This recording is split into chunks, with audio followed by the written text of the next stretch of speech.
India की economy के लिए एक बहुत बड़ी और पॉजिटिव खबर सामने आई है। दरअसल स्टेट बैंक ऑफ इंडिया की रिपोर्ट के मुताबिक इस डिकेड के एंड तक India upper middle income country बन जाएगा, बिल्कुल वैसे ही जैसे चाइना और इंडोनेशिया है। अब आपको सिंपल शब्दों में बता दें कि वर्ल्ड बैंक के अनुसार इसका मतलब क्या है और इसका आप पर कैसे असर पड़ सकता है।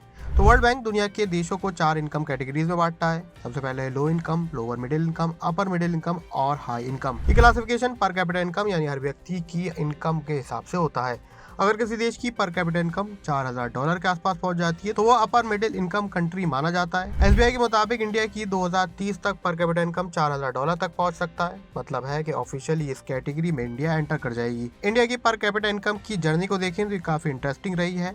1962 में पर कैपिटा इनकम सिर्फ $90 हुआ करती थी, लेकिन 2009 तक ये करीब $1000, 2019 में 2000, 2026 में $3000 तक पहुंच चुकी है। जबकि अनुमान है कि 2030 तक ये 4000 का टारगेट पूरा कर सकती है। इकोनॉमी के साइज की बात करें तो इंडिया ने 60 साल में $1 ट्रिलियन, सिर्फ 7 साल में $2 ट्रिलियन, 2021 में $3 ट्रिलियन, 2025 में $4 ट्रिलियन का मार्क पूरा किया है। वहीं अब 2028 तक दुनिया की तीसरी सबसे बड़ी इकोनॉमी भारत बन जाएगा। इकोनॉमी का साइज करीब $5 ट्रिलियन के आसपास होगा। कुल मिलाकर लॉन्ग टर्म टारगेट की बात करें तो 2047 तक हाई इनकम कंट्री बनना भारत का टारगेट है। इसलिए सरकार विकसित भारत पर लगातार काम कर रही है। एसबीआई की रिपोर्ट कहती है कि मुश्किल है पर अचीवेबल है। शॉर्ट टर्म में बोले तो इंडिया सिर्फ एक बड़ी इकोनॉमी नहीं बल्कि अमीर होती इकोनॉमी की तरफ भी बढ़ रही है। भारत के इस इकोनॉमी फोरकास्ट पर आपकी क्या राय है, हमें कमेंट सेक्शन में जरूर लिखें।